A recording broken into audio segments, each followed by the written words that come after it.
Hello all, my name is Shan Singh and welcome to my YouTube channel. Before going deep dive into this session, let's have a walk through what we have done in our previous session. So in the previous session, we have basically performed sentiment analysis on our data with respect to this comment text. We have some kind of polarity what we have fetched in our previous session. So in this session, we have to perform exploratory data analysis for the positive sentiment as well as for the negative sentiment as well.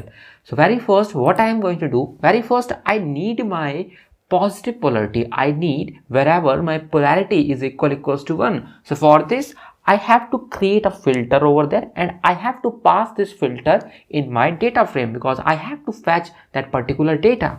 So for this, very first I have to define that filter, and here I am going to say wherever, very first I am going to say condition as wherever my polarity equals to 1. So this is exactly my filter and I have to pass this filter in my data frame so that I will have my filter data frame. Let's say this data frame name is, let's say, comments underscore, let's say, positive. So just execute it, and if I am going to call, let's say, a shape on this data, now you will observe it has that much number of rows and that much number of columns. Similarly, if I am going to call a head on this data, now we will observe over here wherever I have this data, in each and every row I have polarity equals to 1 because I have created a filter over here. So let's say to visualize this comment underscore text feature, we guys are going to use word cloud. So what exactly is a word cloud? So word cloud, you can see it's a tool, basically that type of tool, that type of functionality. Basically, whenever you have to understand how important our word is in some huge chunk of data. So the more bigger the word is, more importance that word will be. So very first you have to install that library, which is exactly my word cloud. So I'm going to say just install this word cloud over here. So I'm not going to install it because I have already installed it earlier. So after it, what we have to do, we have to import this word cloud. So I'm going to say just import this word cloud, and from this word cloud module you have to import your word cloud class. Let's say I'm also going to import my stop words. So what exactly are stop words? Let's say he, she, it, they, them. These are exactly like stop words because they makes no sense at all in my analysis. So just execute it. After it, what we have to do, I need my unique stop word. So for this I'm going to say just call set over there because you have to need your unique stop word. So for this I'm going to call a set over there, and I'm going to store it in, let's say, some stop words as well. So just execute it. After it, what we have to fetch, basically we need this entire data in my some data structure. Let's say I'm going to store the entire data of comment underscore text basically in some my string data. So for this I'm going to say just join this. So for this, very first I have to access this comment underscore positive, and here I am going to access this comment underscore text. So if you are going to execute it, you will see here you have all your data. Let's say I have to perform join operation over here.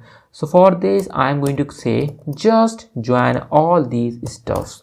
So make sure you have to assign proper curly braces over here with a proper spacing as well. So just execute it, and now you will see this is exactly that entire data that you have to pass to your word cloud. Let's say I have to store this data somewhere else. So I'm going to say just going to store it in, let's say, total underscore comment. So just execute it. After it, what we have to do, basically we have to initialize our word cloud, and here I am going to say, let's say my custom parameter, the very first one is exactly my width, which is, let's say, of size 1000, and if you will press Shift plus tab over here, you will get all your custom parameters, all the documentation of this function. You will see all these are exactly my custom parameter of this function, this max words, all these kinds of things.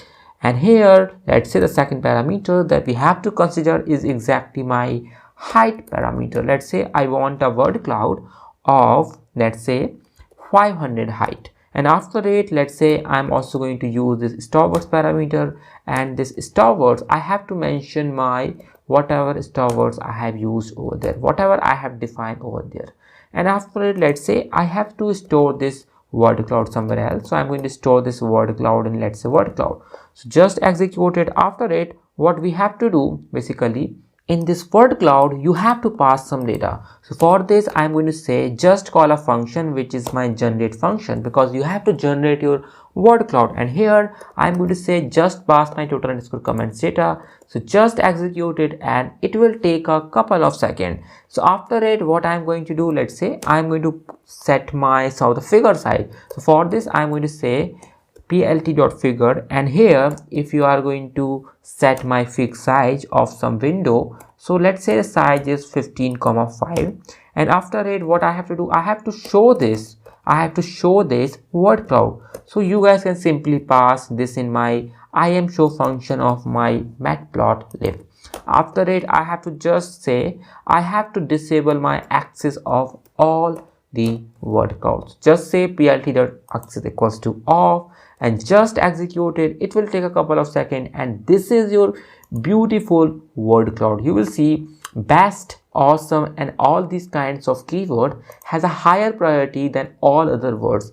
It means the bigger the size of the word, higher the priority it has. It's a simple meaning of word cloud. Similarly, you can perform all this stuff for your, let's say, negative polarity as well. So I'm just going to copy this entire cell, and this time I'm going to say this time it is nothing but it is -1, and this time it is nothing but it is exactly comment underscore, let's say, negative. So just execute it. After it, what we have to do, let's say, I'm just going to copy this entire codes again, and I have to just paste over there, and this time I have to access my negative data frame. So just execute it again, and now all your stuff gets executed. You have to just copy this because you have to create a word cloud, and here just execute this, just execute all this stuff, and it's a time to visualize your word cloud. So just do copy paste, nothing fancy, it's all, and just execute all these stuffs. You will see this is exactly your beautiful word cloud for your negative sentences. You will see a terrible, boring, disgusting, horrible, worst, awful, these kinds of keyword will definitely reflect us here. It has somehow a higher priority in my entire data. It means it has a higher priority in my text data. So if we have to perform this task in a much more fancy way, you guys can define a function, and in that function you have to write all these blocks of code. If you have to perform this thing, you have to simply call this function. That's all, that's it. So that's all about this session. Hope so you will love this session very much. So thank you, have a nice day, keep learning, keep growing, keep practicing.